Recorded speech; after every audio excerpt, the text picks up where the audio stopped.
it's a trick that I heard that I've actually tried last year. They say that if you pay your bill 15 days before the date and then 3 days before the date, it's like you made 2 payments and it works. Like my credit score is crazy. Is that a hack? So technically, yes, that's accurate. But all you're doing actually, so if you go on a site like Credit Karma, right, and they say that your bill is due the 16th, if you pay your bill like 5 days before in full, it'll do the same thing. Okay, so you don't have to split it up into 2 payments as if okay. No, yeah, because it says something like, your bank or whatever will see it as 2 payments. Okay. No. Just pay if you make the same payment just 5 days before, because you're looking to make the payment before it hits the credit bureau. So as long as you do it before the date that it says updated to the credit bureau, it's going to do the same thing.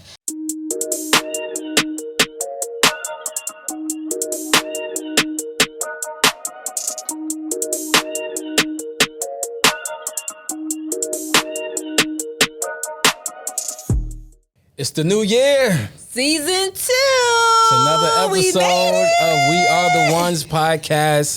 The podcast where we have extraordinary conversations with extraordinary people doing extraordinary things. We are back with another season of the podcast. How's everything going? I'm excited. I'm good. I'm excited for season 2, especially because, we're changing some things up a little bit. Yeah. So I'm excited about this one. Yeah, this is going to be it's going to be an exciting season. We have some phenomenal guests lined up for with some great to kick topics. off the season. Man, it's going to be so much value that's going to be added on this next season. Yes, it is. Man, I wish I could tell them just who we have coming, things that we got planned. Because we're stepping it up. We're stepping it up. We are, but I think we could give them a little bit of what type of value we'll be adding though. Just give them a little bit.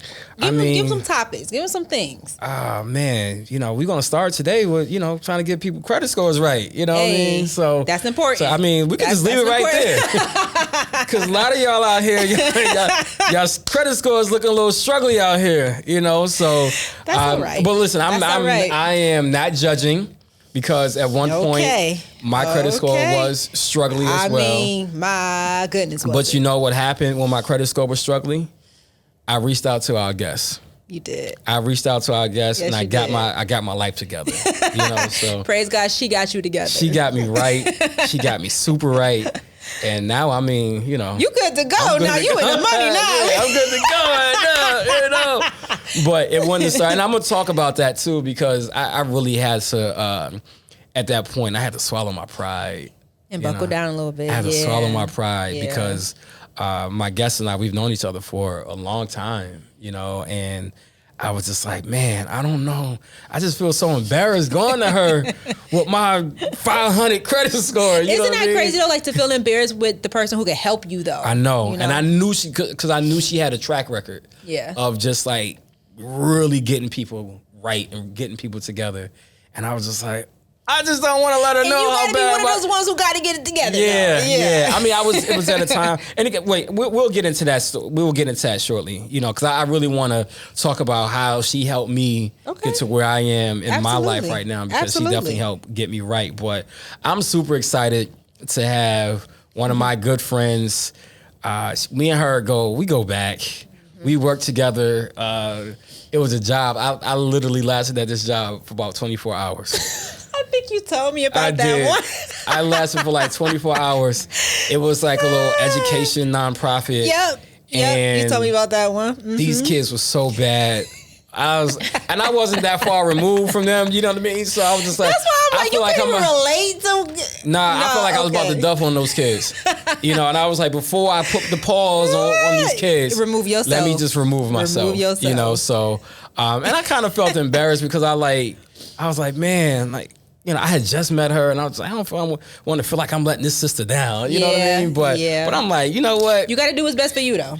I had to do it because I'm telling you. You got to remove yourself. Because those kids, them kids, man, oh man. But since then, we have grown to develop an amazing relationship with each other.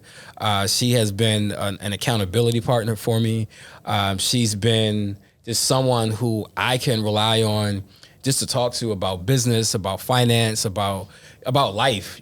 She not only, it's not a transactional type relationship. Mm-hmm. It's a personal relationship that I have with her. And it's refreshing to have someone who that you know that you can trust and you can completely let your guard down around. Right. So, so I'm like super excited. And I've been trying to do that. I'm trying to get this girl on this podcast for a minute. No, I mean we have to switch things up a little bit. We have to switch out. We have to switch our whole thing. Can you do this day? I'm like, well, I have to switch the whole thing up just to get her on. But listen, I'm just excited that we are able to get her on. Absolutely. She has an amazing story. Just from triumph to trials, tribulations, everything. And we're going to get into all of that. But I'm super excited to have my friend, Miss Ruth Elisa. Ruth! What's going on, Ruth? What's up? Thank you for having me. Yes. Thank you. Accommodating my schedule. Your crazy schedule. It's always the sitter situation. Yeah. I appreciate it. Nah, it's all good. I knew at some point we were going to make it happen. Yeah. I was trying to move hell and hot water to make this thing happen. Yep. Because honestly, I just knew you coming onto the podcast. One, you'll be able to tell this amazing story that you have, right? But also, too, really start to get people right, And I'll get in kind of a little bit what I was talking about earlier. Back in, I want to say like 2015, 2016, I had left my job for a bit, and I decided I was going to go full-time entrepreneurship. Was not ready for it whatsoever. I was absolutely not ready for it. The job that I had at the time, I just knew I couldn't be there anymore because, it was just not the most ideal situation. And so I left. And I was like, I'm going to try my hand at this entrepreneurship thing. Oh, boy, did I struggle. And, at the time, I had like car note, all that type of stuff. Oh, and I was missing payments every month. My gosh. Every month. And you miss a car note payment. Oh, they coming to get that. Oh, they coming to get that. And that credit score is, one payment, that credit score is taking a hit. Yep. You know what I mean? Seriously. So, yeah. At the time, I had always struggled with finance and getting my credit right and things like that. And I'm just like, at some point, something has to change. I just didn't know what. I knew she had this amazing business where she was just helping everybody get their lives together. And I was just so embarrassed to go see her because I'm just like, she's my friend. I don't want my friend to know that my credit score is like a little bit below 500 right now, But I was like, you know what, Jamil? Swallow your pride. Just go get yourself right. Because she always had this thing. In all of her posts, she would put like no judgment zone. No judgment zone. Okay. And I was like, you know what? If she judge me, we gonna fight. We're gonna fight if she judge me. So, but I traveled to her. So I traveled to Rochester to go see her. I remember the day I had a meeting in her office, and she was telling me everything that I need to do. Right. Wow. And it wasn't nothing like that was too crazy. I'm just like, she let me know that I was actually bringing in more money than I knew I was bringing in. So it was just the way you were spending. It was the way I was spending. Yeah. Okay. I was spending irresponsibly at the time. Yeah. Right. Yeah. Mm-hmm. So, and I didn't even really realize it. Right. Unless sometimes you just have to have a conversation with people. Like Absolutely. That. So, and she was telling me like little tips and stuff that I can do. So I started implementing that stuff, and then little bit by little bit, my credit score started to go up, and then it got to a point. I've yet to hit 800 yet. I got pretty close though. I got to like a 775 or something like that, So to go from like a 440 to almost 800. Excellent. Now you have excellent credit. Excellent credit, yes. Right? So, and Ruth is largely responsible for that, Very good. So I thank you for helping me get my life together. Thank you for getting his life together. Okay? Yeah, because I needed it. My God, I needed it. But prior to, Ruth getting into this business, Ruth has a story. She's been through a lot. She's been through like the foster care system herself, growing up poor herself, and even with her growing up poor, realizing that's not the life that she wanted for herself. So she needed to do any and everything that she could to make sure that, that wasn't going to be the life for her or for her kids, right? So, and she has two beautiful kids, by the way. She does. They're amazing. She Absolutely does. amazing. Look just like her. My goodness. Yeah. Her daughter's her twin, like, for sure. So, I mean, both of them are, but But yeah, so Ruth, we just want to start there. First of all, thank you again for joining us on the pod. So we want to kind of dive a little bit into your backstory. Again, you've been through a lot. Kind of coming up, like I said, through the foster care system, and having parents having some issues and things like that. But just kind of talk to where you were, kind of coming up, and what forced you to kind of get into this space that you're in right now. Sure. So I'm from Rochester, New York, so about an hour away from here. And the way I grew up was a little bit different. I know my mother. I lived with her from birth to 3, age 7, and then 14 to 17. And then from that point on, I was pretty much an adult and have lived by myself. So those in-between years, I was in foster care. I was in 8 different homes between temporary foster care, actual foster care, and then some kinship care situations. So in those 8 different homes, the way that I always tie it to this business is when you're in 8 different homes, you see people wash dishes 8 different ways, make their bed 8 different ways, manage their finances 8 different ways. And so being in those situations, you're able to really adapt and understand that people just do things differently, but it doesn't mean that it's wrong. Right. So the way that we're brought up and just taught to do something as little as just washing a dish, that can really separate you from somebody who may have a dishwasher, right? Absolutely. It's the same thing with finances. So I have one family who they would just pile their mail on the table and never open it, right? And I've been able to discover in the 8 years that I've been doing this now that when you don't open your mail, it's actually directly tied to your credit score, right? And I remember the situation of one person like constantly just piling their mail up, right? Where another family, they would talk about finances with their children at a very young age. So just seeing all these different scenarios, I was actually able to kind of pick and choose, hey, I like this from this family, I like this from this family, and then this is how I want to raise my family. So, and that's also how I kind of put together my business. So the hashtag non-judgment zone, it's really from like my heart because I've seen it in 8 different families. Right. And so any situation that somebody comes up to me and tells me, like with your situation, you're like, I don't want you to tell anyone. I'm like, Jamil, I'm not gonna tell you. And being, when once I saw your stuff, I was like, it's not that bad, and I can just help people kind of relax and, but it all stems from the childhood. Yeah. What's the thing that shocks you the most about finances, especially when it comes to Black households? What's some of the shocking things that you find out or that you have seen? So there's certain things that I just won't say, but the financial abuse that exists between partners and between parents and children. I think that's probably been the most concerning. So seeing people abuse each other financially, whether it's like a gold digger type of relationship where, they're clearly just with their partner for something, or the opposite could be where they don't like the fact that their partner may be making more or may actually be kind of coming up in the world. And so when the person comes in, I'm like, you realize your partner's kind of, trying to demean you and put you in a certain box so that you're not getting these new opportunities to make more money. So those have probably been the most shocking as far as the relationship piece. And then with the family piece, parents coming in and saying that they just feel the need to spend this amount of money on items that aren't really valuable for their children to make up for the other parent not being there. So... yeah, that one, and I was never really like that with my kids. And granted, I'm in a co-parenting situation, but I do have like the bulk of the responsibility.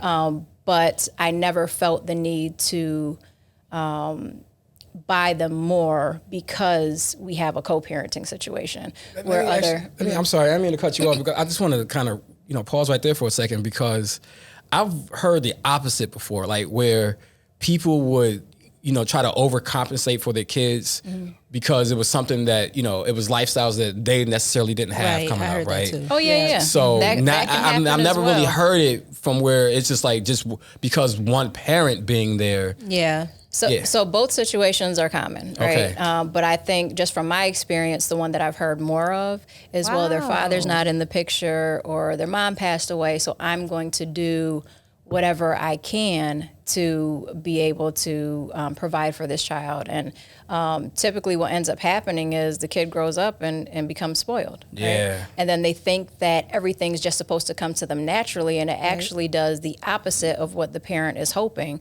It typically does the opposite, which is now they're just used to instant gratification. And when they can't get it, it starts that cycle of poverty all over again. Yeah. Wow. So yeah. What are some things that you really say to parents about, this is something you absolutely need to do with your children from whatever age? Like what age is very essential for them to start implementing financial, skills and everything? As soon as they start to learn their numbers and just making them aware, like even when you're going to the grocery store, like, can you tell me how much the bread cost, and saying it properly, right? Okay. So that can be something as little as, 4 or 5 years old, right? You can start there. But I would say the most important thing is to be honest about your own financial mistakes and stop trying to fake the funk. Because if you continue to hide behind whatever you're struggling with financially, how in the world do you expect your children to learn anything? And a lot of us learn from other people's mistakes, right. especially our parents. So, we could look at our mom and dad and be like, like they did this amazing. I definitely want to do, I want to bake my sweet potato pie just like my mom did, right? And then we may say, they did this one thing terrible. I want to make sure I never do that with my kids. Right.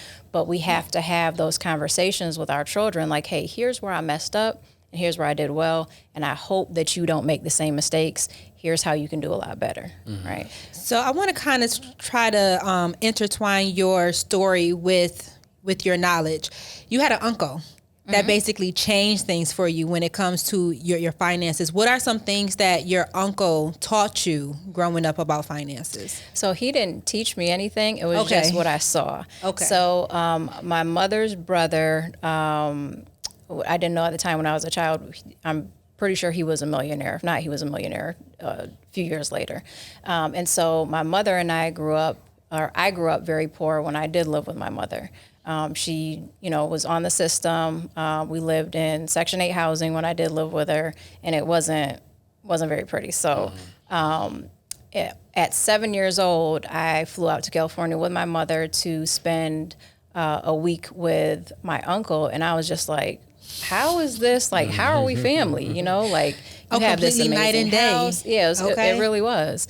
I had this amazing house, and we went to all these places. And so, I got a taste of like the good life at 7 years old. And I'm like, well, I know what I want. Right. Yeah. So it wasn't that he ever sat me down and taught me anything. And actually, if I could be honest, I kind of resented that as an adult because he had so much knowledge to offer, and I never got any of it. Yeah, he kept everything to himself. And not that I ever really asked him anything about it, but how would you know to even ask though? Right.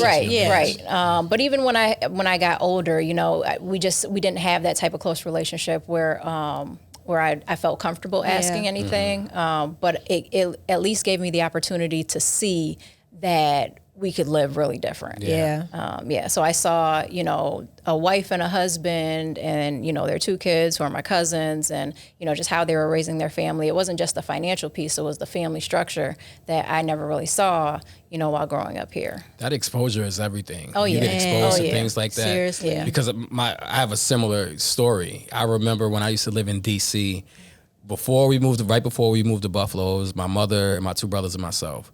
And we lived in probably the roughest part of Washington, D.C. at the time. I mean, when I'm telling you, and this was at the height of the crack epidemic, so it was bad down there. And we knew that we needed to get away. And I just remember, sometimes coming home and, drinking a spoiled, evaporated milk because that's all that was in the house. You know what I mean? And I remember one time we were going out to Maryland to go see my mother's sister. And her sister, she's paid, she makes some money. And I just remember going out there first on a train, on a bus, public transportation, and I'm leaning up against this white man. It's like, oh my God, I'm so hungry.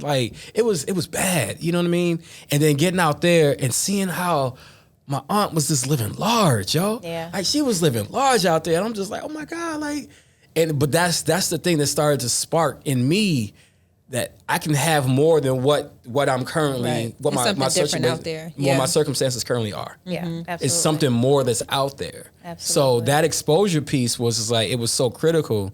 And I thank my mother for that, for, trying to get us out from in that area, even though it was rough for a long time, so, but that exposure piece is everything. And I'm so glad you even talked about, asking that question about like, at what point do you start exposing children to this stuff? Yeah. Because I honestly, like, me having a son, he's very young. Obviously he's too young to understand any of this stuff right now, but the very moment that I think he's starting to understand these things, you better believe I'm teaching him this stuff. Yeah, absolutely. Because I need him to know that, financial literacy has to be a part of his life. Yeah. It has to be. Yeah. I need him to be like well equipped when it comes to all things finances, because the last thing I want is for him to ever have to experience anything that I remotely had to go through coming up, ever. So, but,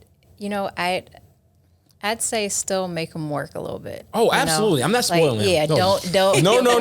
Yeah, because you see the opposite happening, when you kind of give them everything and all of the knowledge, kids can take it for granted. Like, I know what to do, so I can always kind of come back to it versus like, let me give you a little bit of struggle. Like, go on your own a little bit and see what, things are like. And so... Yeah. Okay, so I want you to start dropping some gems, but before you do, I think everybody has a story where we done hit rock bottom and we know we got to get out. Can you kind of go into, as much as you want, your rock bottom when it came to your finances, and then the little steps that you started to take, dropping some gems of how other people can get out their rock bottom as well? Oh, goodness. So the rock bottom that I can recall, which was the toughest, was when I became, a single parent. My kids were 7 months and 20 months.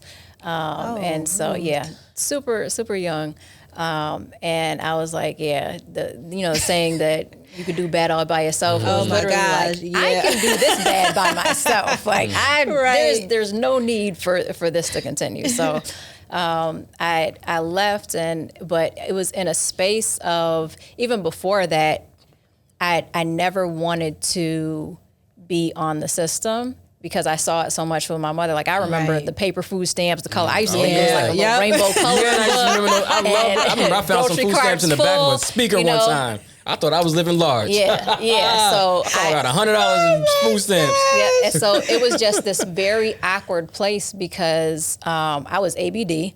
So I was working on my PhD, and I had defended one part, and so I was technically ABD at the time. And can you explain that in case our audience don't know what ABD is? Yes, it's all but dissertation. So I was in a doctoral program for educational administration here at UB, right? At UB, yep. Because you went to RIT, one of the most prestigious schools. Yes, RIT. Went to RIT, college delegate, and then went to UB straight through for grad school. So finished my master's, almost finished the PhD, and then while I was working on the dissertation, got knocked up, and I had my first kid, and so I remember like we got laid off on the same day, and then I found out that I was pregnant with our second child 4 hours later. Like, we laugh about it today. Yeah, today. Because we have a pretty good relationship, but it was not fun then. Like, it was like the worst thing ever. So, we're like, oh my gosh, like, what do we, you just have all these different options and scenarios going through your head. And you're like, what are we going to do? Like, this is crazy. So, and then also my mother got ran over by a car. Was this a month before? A month after. Yeah.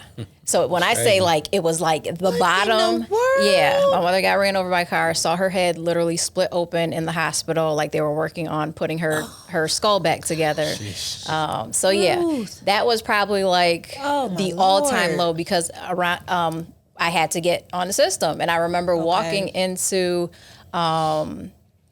social services and filling out the budget sheet. And I only had $1,000 left, and they were like, denied. And I had waited the whole day. the whole day. I would never forget that. I waited the whole day with this girl. And I walked back out and I was like, oh my God, they denied me. I only have $1,000. And she was like, girl, you don't know how to work the system. You can't say that you have. So I was just like, what? So even though my mother was on welfare and the majority of the time that I was with her, she never taught me any of that. I was still exposed to good stuff, right? Okay. But I knew that we were on social services, but I never knew how to navigate the system. Okay. So I was kind of like, I was like the bougiest poor kid. Yeah, that's probably a good thing. Like, it didn't make any sense. There's this one episode of Fresh Prince where they go back in time, and they show like Hillary and Carlton and Ashley like when they were really little, but they were poor.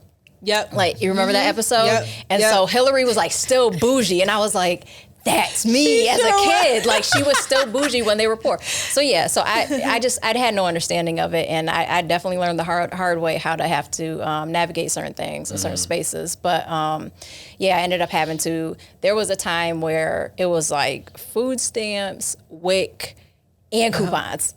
Like, and I used all of it at the same time to try to get our stuff. Yeah. And, you know, of course, that also led to issues. And we know, I think it's the number 3 reason in the U.S. for divorces is finances. You got infidelity and communication is number 1 and 2.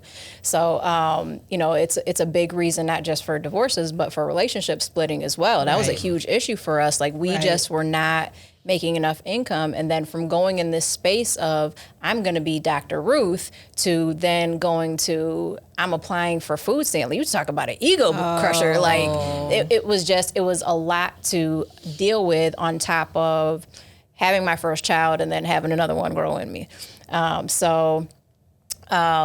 Navigating that space was very difficult, but I always knew how to manage my finances. Okay. I was always good with numbers. At the time, I didn't understand. No, I was just really good with math. And I remember seeing my mom so broke that I was like, I'm never going to, it was me. I went to every kind of college workshop that I could. Okay. I would ask people, like, you know, Black people don't want to start a business and stuff. So, but I remember asking like some of my aunts, like, how did you get your house? It's none of your business. Wow. Yeah, I was shut down. Like, anytime I tried to navigate and, you know, how to build wealth, how to, you know, become a homeowner, shut down by all family members. I wonder why we do that, because that happens often. I think, very often, especially in Black households. You know, and this is just my rationale behind it. I just think that when people get or attain their sense of wealth, or like that they made it, it's just like they just want to hold on to it, you know. That's true to an extent, but the other part is people don't want to say how they got the money sometimes. Yeah. People don't want to go back in time and think about the struggle that they went through to get it. And I think that, you know, their situations may not have been as much of an easy process, so they don't want to say certain things. So, you know, I learned later on after my grandmother passed away that the way my aunt got her house, it was like from the auction, and it was like a really messed up house, and then two women fixed it up together, my grandmother and my aunt. So, you know, it could have just been something that they just didn't want to talk about.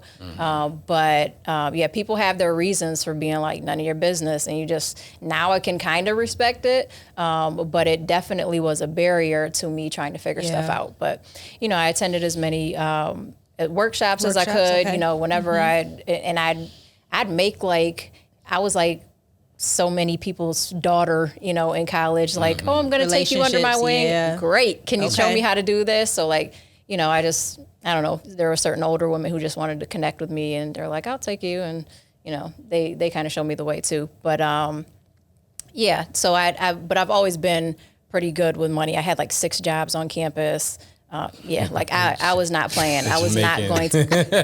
That's what they say, you know. Like, yeah, I was half Indian, half Jamaican. This was college. This was before the half black, half kids. Indian, half Jamaican. Right.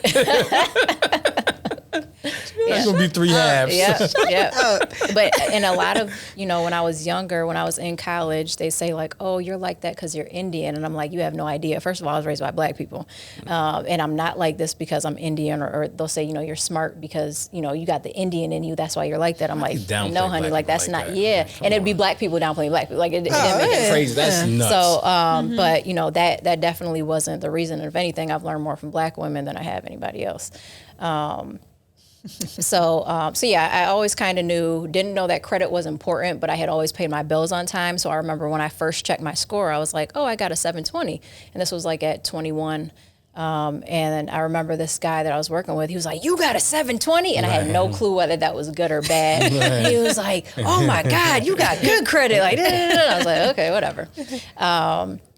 So I'd always been pretty good with that, with managing my money. But when we were in that space, oh my gosh, and then I forgot, we were living in a 1-bedroom apartment. We had to turn the dining room into my daughter's bedroom.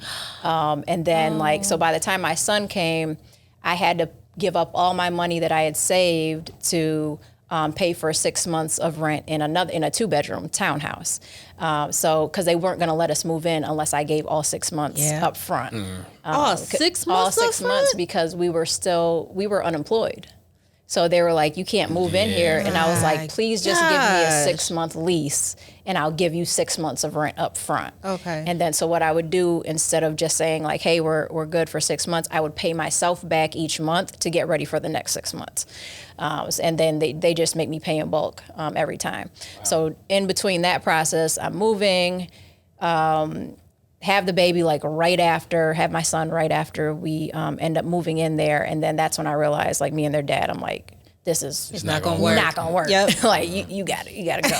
So in that time, all of that kind of stuff is going on.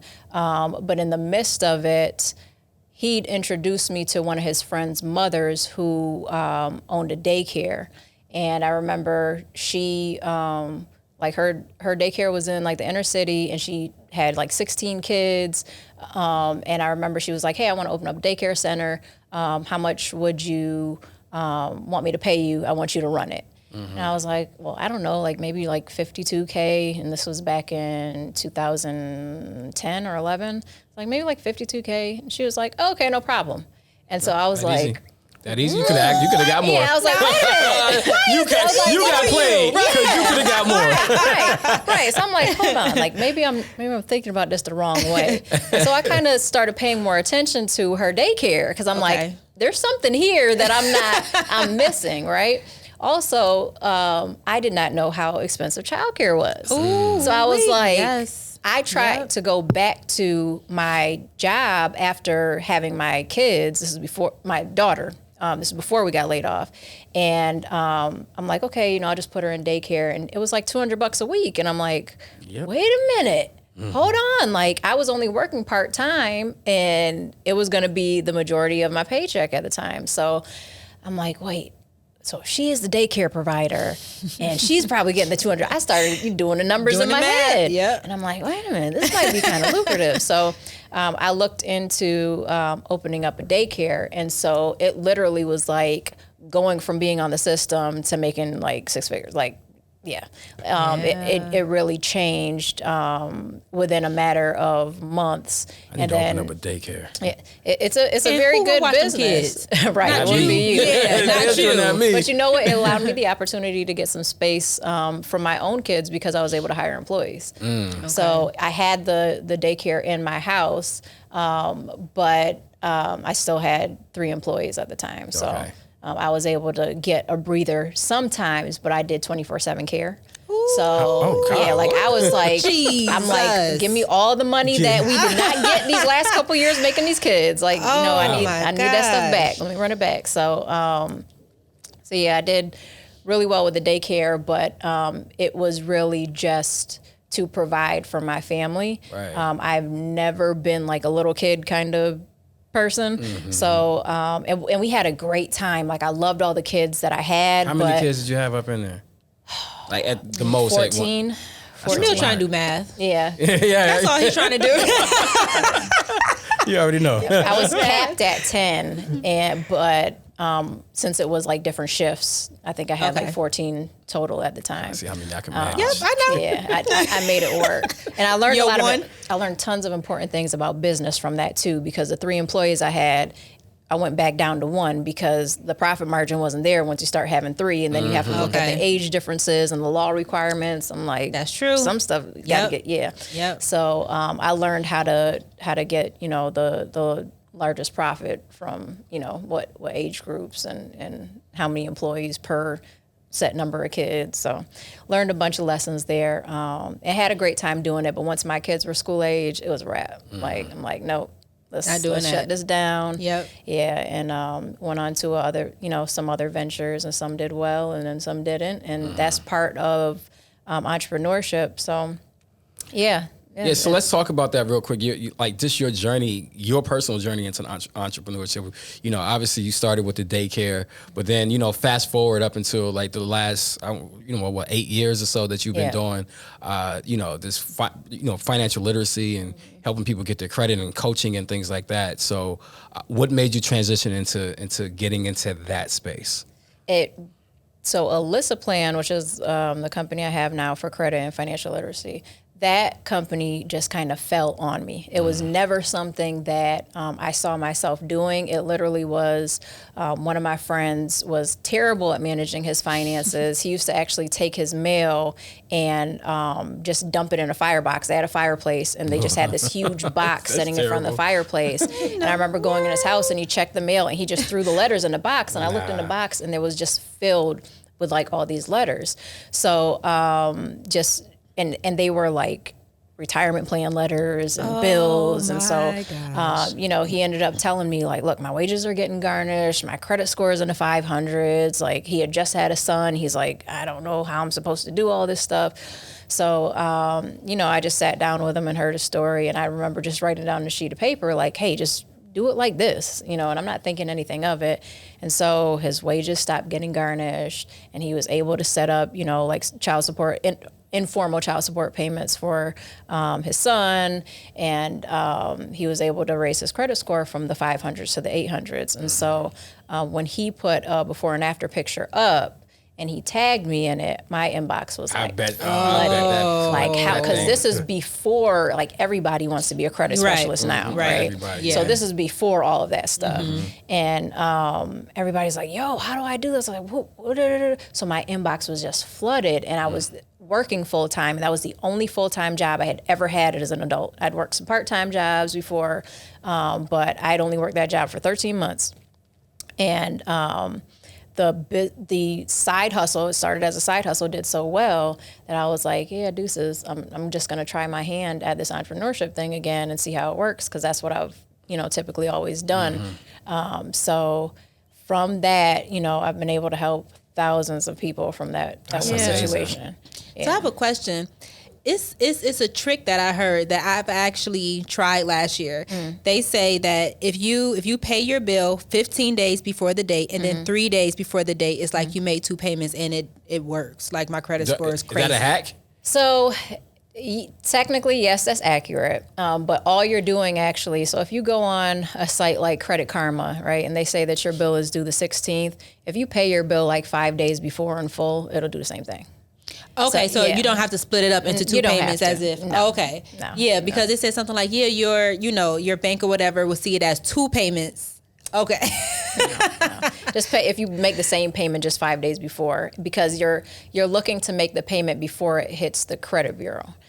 So as long as you do it before the date that it says updated to the credit bureau, it's going to do the same thing. Another question.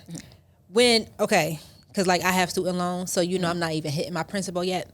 But what is if what is a trick or some sort of hack or something to where like how can I hit this principal at some point so that I'm not paying like so much interest? Is it just making extra payments, or is there any other trick or hack to like hitting on a principal instead of just paying this interest? OnlyFans. Oh my gosh, student. Hey, no judgment zone, okay? Because I've definitely thought about OnlyFans. I have too. That's why I'm saying that right now. Yeah. I've been thinking about it. Don't even get them feet going. I know people who've gotten paid from their feet. Yes. Just like you don't have to show stuff. You don't have to be naked. I've been coming up with ideas. But your professional opinion. So student loans, there's that could be a show in itself. So we're all on pause for the federal student loans right now until August. Shout out to Joe. Right. Hopefully they'll win the Supreme Court decision, and we'll be able to have, a good portion of those loans forgiven if you have over $20,000. But the way that I paid my student loans down, because I had $53,000 in debt. I need to talk to you. Go ahead. Yeah. Go ahead, say it. And I paid it down to $4,000, and I'm really upset about that because I paid it down. I paid most of it right before the pandemic hit. So it's right not within the, I think I'll get like $2,000 back if actually I think they're sending payments in the mail now. I haven't checked my mail yet, so I'm gonna do that. Do that when you get home. I might have that $2,000 check, yeah. But I paid the majority of it right before the pandemic hit. Okay. It's like, if I just waited like 2 months. So when I was making my payments, I would look at my unsubsidized and my subsidized, and forgive me because I always get mixed up which ones have the interest when you're in school and which ones don't. I think it's subsidized. Subsidized have the interest. I believe it. Yeah. So the loans that have the interest accumulating no matter what, those are the loans that you're going to look at. Now, it's also going to depend on what your financial goals are. And the reason I say that is because your oldest student loans, you want to leave there. So the $4,000 that I have left, I actually wanted to purposely leave there. I mean, if Joe wants to wipe them away, go ahead. But, if they don't, I'm fine with that because those are some of my oldest accounts on my credit report. Gotcha. So I don't mind keeping that on. Okay. And it's not going to do anything in terms of my debt to income ratio when it comes to, a real estate portfolio or anything like that. So you want to look at the difference between the unsubsidized and subsidized, and then you want to pay your newest accounts off first. Okay. And so the newest accounts that are accumulating the interest, whether you're in school, whether you're on deferment, whether you're in forbearance, you want to pay those loans off first, and then you can like slowly climb the ladder and then go to the other portion of the loans. And again, forgive me, I can't remember whether it's unsubsidized or subsidized, but you want to start with those newest accounts and then pay those off. So essentially, you want to leave your oldest accounts on if you're not in any forgiveness program, and so you always make your minimum payment, whatever that is, and you can get into an income-based repayment program.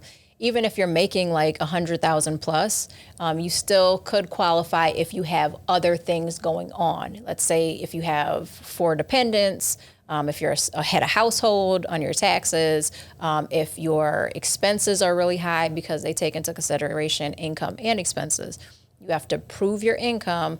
They have not asked for people to prove their expenses, right? So if your expenses are really high and things kind of offset to where, you're only going to have a little bit of money left in the bank, then there's a good chance that you'll qualify for a lower payment.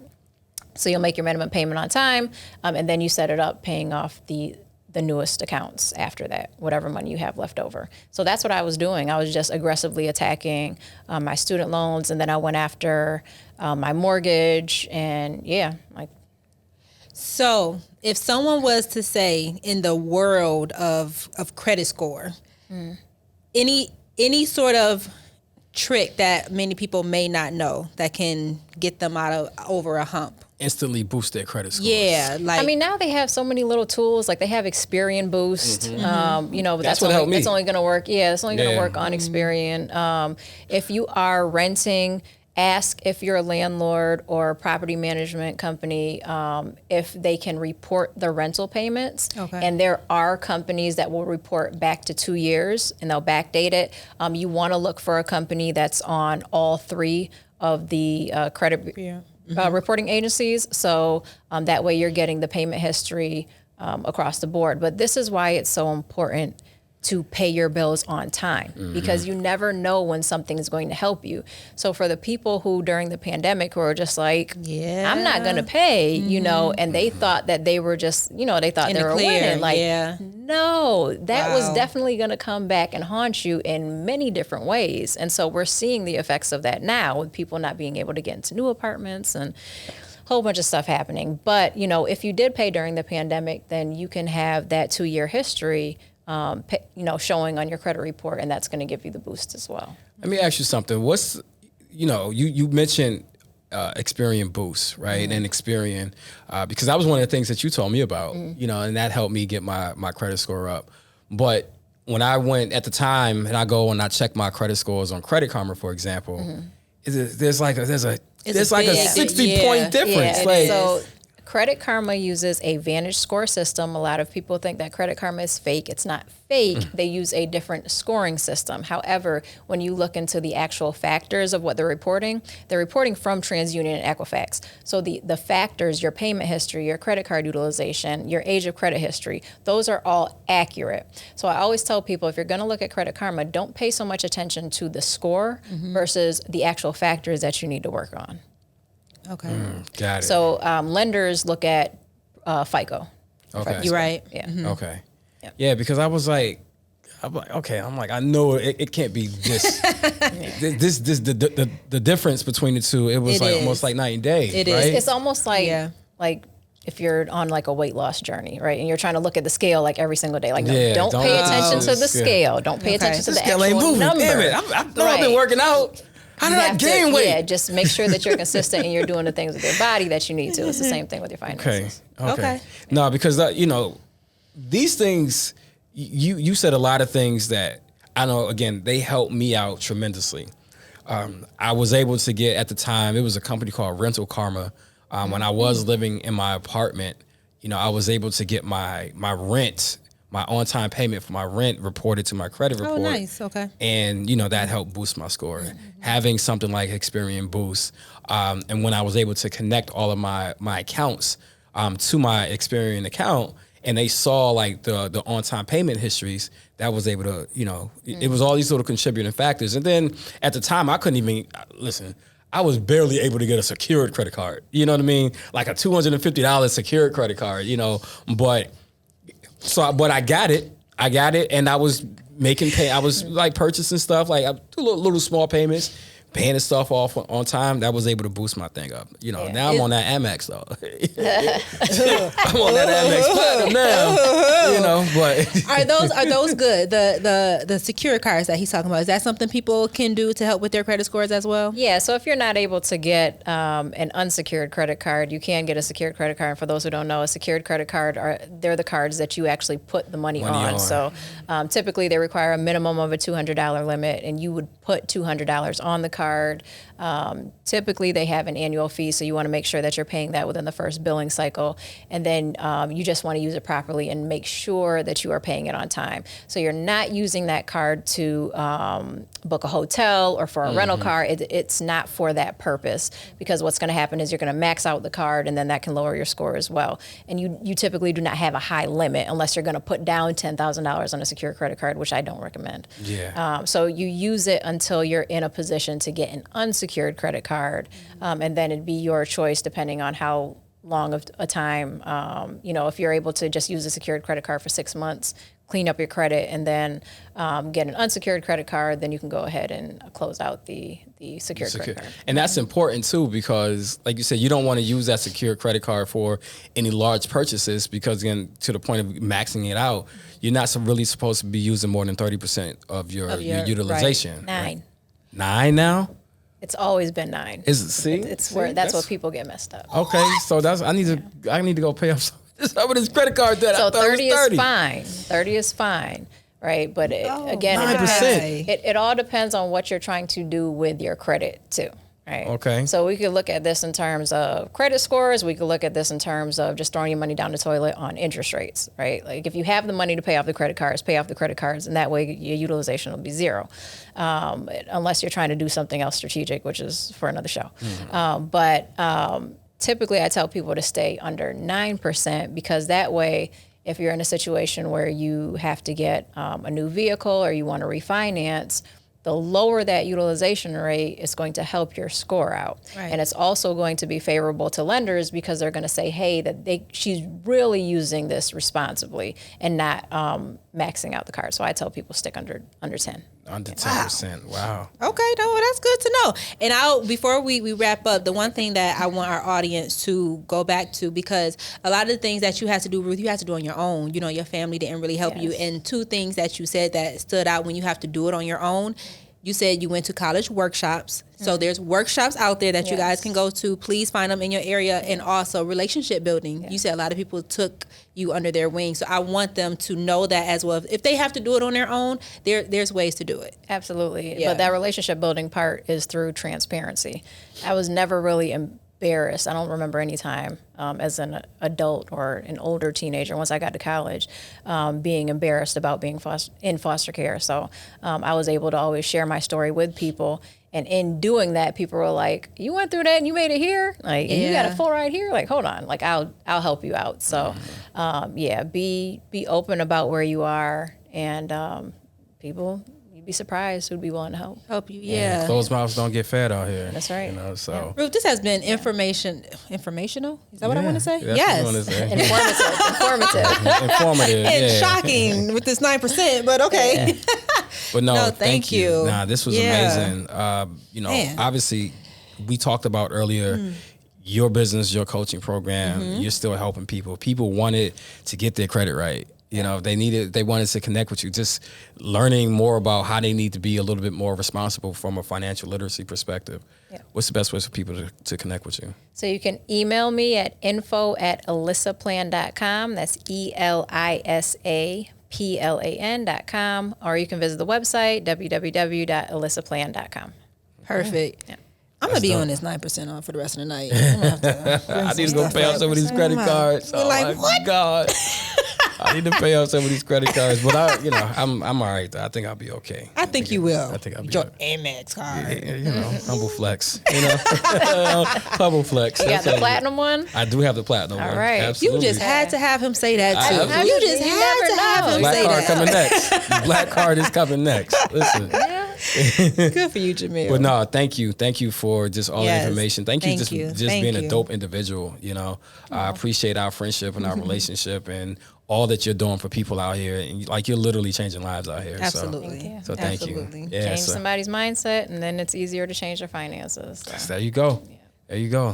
Drop the mic right there, y'all. Very well. Thank you guys for tuning in to another episode of We Are the Ones podcast. Make sure you follow us on all of the major streaming platforms, including Apple Podcasts, Spotify, iHeartRadio, and Audible. Follow us on YouTube. Make sure that you comment. We love this love that y'all have been. You know, y'all been, oh my God. Y'all been on it. Y'all been on it. Y'all been on it with the comments, the shares, and everything. Text messages, on YouTube, everything. Social media, and everything. So thank y'all so much for tuning in and rocking with us each and every week. We're excited to be back. Again, we have some phenomenal guests lined up for this season. We got some big plans outside of the podcast as well. Yes, we do. Listen, Season 2 gonna be a good season. A good season, This is going to be a good season. I promise y'all it's about to be a good season. So we appreciate y'all for that. And remember, keep winning on purpose because you are the one we've been waiting for.